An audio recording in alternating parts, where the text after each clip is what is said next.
2016ರಿಂದ ನಮಗೆ just dial ಮುಖಾಂತರ ಬರ್ತದೆ ಒಂದು ಕಾಲು. ಓಕೆ. ಅವತ್ತು ಶೂಟಿಂಗ್ ಸೆಟ್ಗೆ ಹೋಗಿ ಅಲ್ಲಿ ಮಾತಾಡಿಕೊಂಡು ಅವರು ಹೇಳಿದ್ದು ನಮ್ಮ ಮನೆಗೆ ಸೆಕ್ಯೂರಿಟಿ ಪ್ರೊವೈಡ್ ಮಾಡಿಕೊಡ್ತೀರಾ ಅಂತೇಳಿ. ಹೌದು ಸರ್ ಮಾಡಿಕೊಡ್ತೀವಿ ಅಂತೇಳಿ, ನಾವು ಇರೋದೇ ಅದಕ್ಕೆ ಅಂಥೇಳಿ ನಾವು ಅವ್ರ ಮನೆಗೆ ಸೆಕ್ಯೂರಿಟಿನ ಮಾಡೋದಕ್ಕೆ ಚಾಲೂ ಮಾಡ್ತೀವಿ. ಸೊ ಅವತ್ತಿಂದ ಸುಮಾರು 2019ವರೆಗೂ ನಾವು ಅವರಿಗೆ ಸೆಕ್ಯೂರಿಟಿಯನ್ನು ನೀಡಿದ್ದೀವಿ.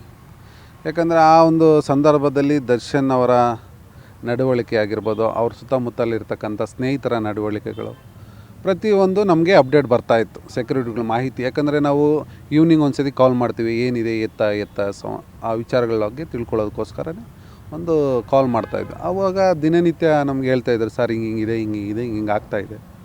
ಸೊ ನಮ್ಗೆ ಡೈಲಿ ಕಂಪ್ಲೇಂಟ್ ಅಂತೂ ಇತ್ತು. ಯಾವ ಥರ ಕಂಪ್ಲೇಂಟ್ ಅಂದರೆ, ದರ್ಶನ್ ಸರ್ ಒಳ್ಳೆಯವರೇ, ಬಟ್ ಅವ್ರ ಸುತ್ತಮುತ್ತಕ್ಕಂಥ ಇರ್ತಕ್ಕಂಥ ಜನ ಇದ್ದಾರಲ್ಲ ಅವರಿಂದ ಸರ್ ನಮಗೆ ತುಂಬ ತೊಂದರೆ ಆಗುತ್ತೆ ಅಂತ ಹೇಳ್ತಿದ್ರು. ಸೊ ಸರಿ ಬಿಡಿ, ಏನು ತಲೆ ಕೆಡಿಸ್ಕೊಬೇಡ್ರಿ, ಅವರು ದರ್ಶನ್ ಸರ್ ಒಳ್ಳೆಯವ್ರು ತಾನೇ ಅಂತ. ಹ್ಞೂ ಸರ್, ಅವ್ರು ಮಾತ್ರ ತುಂಬ ಒಳ್ಳೆಯವರು ಅಂತ ಹೇಳ್ತಾಯಿದ್ರು. ಸೊ ಇವತ್ತು ನನಗೆ ಗೊತ್ತಿರೋ ಪ್ರಕಾರ ಈ ಒಂದು ವಿಚಾರದಲ್ಲಿ ಎಲ್ಲೋ ಎಡವಟ್ಟಕ್ಕೆ ಅವ್ರ ಸ್ನೇಹಿತರೇನೋ ಕಾರಣ ಅಂತ ನನಗನ್ಸುತ್ತೆ. ಯಾಕಂದರೆ ನಾವು ನೋಡಿರ್ತಕ್ಕಂಥ ದರ್ಶನ್ ಸರು ಆವಾಗ ಬೇರೆ ಇದ್ದರು. ನಾವು 2019 ಕ್ಲೋಸ್ ಮಾಡಿದ್ಮೇಲೆ ಆಮೇಲೆ ಏನೇನಾಯಿತು ನಮಗೆ ಗೊತ್ತಿಲ್ಲ ವಿಚಾರಗಳು. ಯಾಕಂದರೆ ಆ ಒಂದು ಸಂದರ್ಭದಲ್ಲಿ ನಮ್ಮ ಸೆಕ್ಯೂರಿಟಿ ಗುಡ್ತು ಒಬ್ಬರಿಗೆ, ಮಂಡ್ಯದಲ್ಲಿ ಒಬ್ಬ ಸೆಕ್ಯೂರಿಟಿ ಇದ್ದ, ಅವ್ರಿಗೆ ಒಂದು ಆರ್ಥಿಕವಾಗಿ ಸಹಾಯ ಮಾಡಿ ಸ್ವಲ್ಪ ಮನೆಯನ್ನು ಕಟ್ಸ್ಕೊಳ್ಳೋಕ್ಕೆಲ್ಲ ಇದಿತ್ತು, ಸಹಾಯ ಮಾಡಿದರು. ಅಂದರೆ almost Mandya elections, MP elections ಟೈಮಲ್ಲಿ ನೀವು ನೀಡಿದಂಥ ಸೆಕ್ಯೂರಿಟಿನೇ ಇದ್ದರು ಅನಿಸುತ್ತೆ ಅವ್ರ ಮನೆಯಲ್ಲಿ.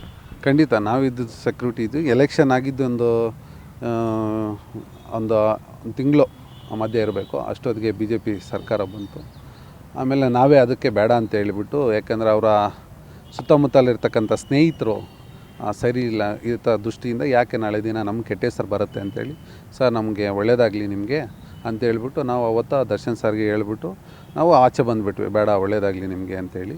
ಬಟ್ ದರ್ಶನ್ ಸರ್ ಇವತ್ತು ನಡವಳಿಕೆ ಕಾರಣ ಮೇನ್ ಅವ್ರ ಸ್ನೇಹಿತರೆ ಸರ್. ಯಾಕಂದರೆ ಒಂದು ಮನುಷ್ಯನಿಗೆ ಸುತ್ತ ಇರ್ತಕ್ಕಂಥ ವೆದರ್ ಒಳ್ಳೆಯದಾಗಿರ್ಬೇಕಂತೆ. ಯಾಕಂದರೆ ಈಗ ನೋಡಿ, ಅನೇಕ ಜನ ನೋಡಿ, SR ಅಂತ ನೋಡ್ರಿ, ಬೇರೆಯವ್ರು ನೋಡಿ, ಪುನೀತ್ ರಾಜ್ಕುಮಾರ್ ಸಾರು ನೋಡಿದ್ರೆ ಅಲ್ಲಿರ್ತಕ್ಕಂಥ ವೆದರು ಅವ್ರ ಮನೆ ಆಯಿತು, ಅವ್ರ ಮಕ್ಕಳಾಯಿತು, ಅವ್ರ ಸಂಸಾರ ಆಯಿತು, ಇಷ್ಟಲ್ಲಿರಬೇಕು. ಸ್ನೇಹಿತರು ಏನಕ್ಕೆ ಸುಮ್ಮನೆ ಬರಬೇಕು ಆಚೆ, ಆ ಮಟ್ಟಕ್ಕೆ ಇರಬೇಕೆ ಹೊರತು ಮನೆ ಬಾಗಿಲು ತಡ್ಸ್ಕೋಬಾರ್ದು. ಸೊ ದೊಡ್ಡವರು ಹೇಳಿರ್ತಕ್ಕಂಥದ್ದು, ನಿಮ್ಮ ಸ್ನೇಹಿತರದ ಮನೆಯಿಂದ ಆಚೆಗೆ, ಮನೆ ಒಳಗಡೆ ಅಲ್ಲ ಅಂತೇಳಿ. ಸೊ ಇವತ್ತು ಏನಾಗಿದೆ, ಅದು ಮನೆಯವ್ರಿಗೂ ಒಳಗಡೆವರೆಗೂ ಯಾವಾಗ ಬಂತು ಅದನ್ನು ಮಿತಿ ಮೀರಿತು. ಅವ್ರ ಸ್ನೇಹಿತರು ಎಣ್ಣೆ ಹೊಡೆಯೋದು, ಡ್ರಿಂಕ್ಸ್ ಹೊಡೆಯೋದು, ನೈಟಲ್ಲಿ 1 ಗಂಟೆ 2 ಗಂಟೆಯಲ್ಲಿ, ಇವೆಲ್ಲ ನಮ್ಗೆ ಅಪ್ಡೇಟ್ ಬರ್ತಾಯಿತ್ತು. ಲೇಟ್ ನೈಟ್ ಪಾರ್ಟಿಗಳು ಮಾಡೋದೆಲ್ಲ ಅಪ್ಡೇಟ್ಸ್ ಬರ್ತಿತ್ತು ನಿಮ್ಮ ಸೆಕ್ಯೂರಿಟಿ ಇದ್ರು. ಅಷ್ಟೇ ಬರ್ತಾಯಿತ್ತು. ಅವರು ಅದೇ ಸ್ನೇಹಿತರು ಸರಿ ಇಲ್ಲ ಸರ್, ಹಂಗೆ ಹಿಂಗೆ ಅಂತೇಳಿ ಅವ್ರು ಉಬ್ಬಿಸೋದು, ಸಾರ್ನ ಉಬ್ಬಿಸೋದು, ಸರ್ ಏನು ಸರ್ ಹಂಗೆ ಹಿಂಗೆ ಅಂತೇಳಿ ಉಬ್ಸೋ ಅಂತ ಕೆಲಸ ಮಾಡ್ತಾಯಿದ್ರು. ಸೊ ಈ ದೃಷ್ಟಿಯಿಂದ ಏನಾಗುತ್ತೆ ಅಂದರೆ ಅಂದರೆ ಯಾವ ರೀತಿ ಅಂದರೆ ನೀವೇನೇ ಮಾಡಿದ್ರು ನೀವು ಮಾಡಿದ್ರೆ ಸರಿ ಬಾಸ್ ಅನ್ನೋ ಥರ ಹೇಳೋದು. ಬಾಸ್ ಅಂತ ಹೇಳಿ ಪಾಪ ಬಾಸ್ನ ಉಬ್ಬಿಸ್ಬಿಟ್ರು.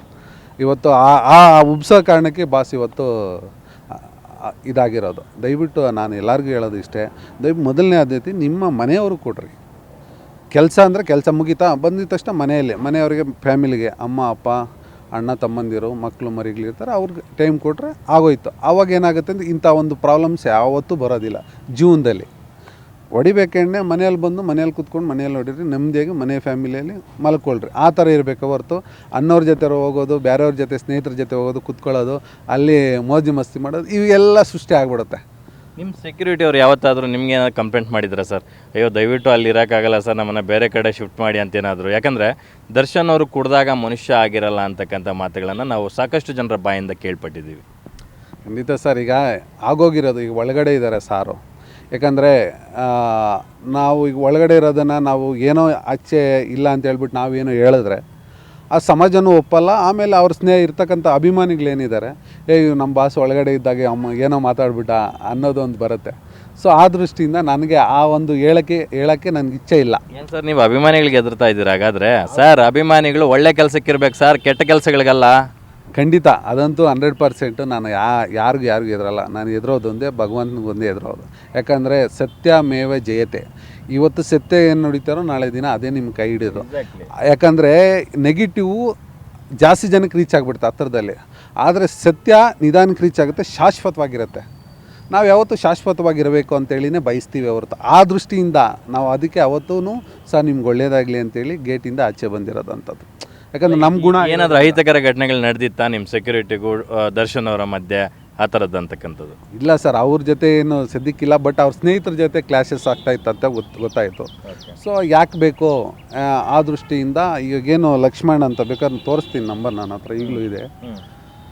ಡ್ರೈವರ್ ಗನ್ಮ್ಯಾನ್ ಪ್ಲಸ್ ಡ್ರೈವರ್ ಎರಡೂ ಮಾಡ್ತಾಯಿದ್ರು. ಆ ಮನುಷ್ಯ ನಮ್ಮ ಹತ್ರ ಕಮ್ಯುನಿಕೇಟ್ ಮಾಡ್ತಾಯಿದ್ರು. ಸೊ ಏನೇ ವ್ಯವಹಾರ ಇದ್ದರು ಏನೇ ಇದ್ರು ನಮ್ಮ ಹತ್ರ ಕಮ್ಯುನಿಕೇಟ್ ಮಾಡ್ತಾಯಿದ್ರು. ಅವರು ಬಂದು ನಮ್ಮ ಹತ್ರ ಏನು ನಾವು ಬೇಡ ಅಂತ ಹೇಳಿದಾಗ ಬಂದು ನಮ್ಮ ಹತ್ರ ಒಂದು 5 ಅವರ್ ಕೂತ್ಕೊಂಡು ನಮ್ಮ ಆಫೀಸಲ್ಲೇ ಚರ್ಚೆ ಮಾಡಿ ಸರ್ ಇರಬೇಕು ಅಂತ ಹೇಳಿದಾಗ ನಾನೇ ಬೇಡಪ್ಪ, ನಿಮ್ಮ ಒಂದು ಸವಾಸ ಬೇಡ, ನಮ್ಗೆ ಇಷ್ಟ ಇಲ್ಲ ಅಂತ ಹೇಳ್ಬಿಟ್ಟು ಅವತ್ತಿಗೆ ನಾವು ಲಾಸ್ಟ್ ಮಾಡಿರ್ತಕ್ಕಂಥದ್ದು. ಅಂದರೆ ನಿಮ್ಮ ಸಹವಾಸ ಬೇಡ ಅಂತ ಲಾಸ್ಟ್ ಮಾಡಿದ್ದೀರಾ ಅಂತಂದರೆ ಏನೋ ಆಗಬಾರ್ದ ಇನ್ಸಿಡೆಂಟ್ಗಳೇನೋ ಆಗಿರುತ್ತೆ ಅಂತಕ್ಕಂಥದ್ದು ನಿಮ್ಮ ಮಾತಿನ ಮೂಲಕ ಸ್ಪಷ್ಟ ಆಗ್ತಾ ಇದೆ. ಇಲ್ಲ ಸರ್, ಯಾಕಂದರೆ ಈಗ ಏನಾಗುತ್ತೆ ಅಂದರೆ ಜಾಸ್ತಿ ಅಂಟಿಸ್ಕೋಬಾರ್ದಂತೆ ಯಾರನ್ನೇ ಆಗಲಿ. ನಮಗೆ ನಮ್ಮ ಸೆಕ್ಯೂರಿಟಿಗೆ ಹೇಳಿದ್ಮೇಲೆ ಅಲ್ಲಿ ನೋಡಿ ಈಗಲೂ ಇದೆ ನಂಬರ್ ಅವ್ರದ್ದು ನನ್ನ ಹತ್ರ. ಸೊ ಅವ್ರು ಕಮ್ಯುನಿಕೇಟ್ ಮಾಡ್ತಿದ್ರು ಮೊದಲು. ಅದಕ್ಕೋಸ್ಕರ ನಾವೇನು ಮಾಡಿದ್ವಿ, ಬೇಡ ಸರ್ ಇದು ಒಳ್ಳೇದಲ್ಲ, ಯಾಕಂದ್ರೆ ನಾಳೆ ದಿನ ನಮಗೆ ಇಶ್ಯೂಸ್ ಆಗುತ್ತೆ, ನಿಮ್ಗೆ ಒಳ್ಳೇದಾಗಲಿ ಅಂತ ಹೇಳ್ಬಿಟ್ಟು ಅವತ್ತೇ ನಾವು ಅವ್ರಿಗೆ ಗುಡ್ ಬೈ ಹೇಳಿ ನಾವು ಆಚೆ ಬಂದ್ವಿ.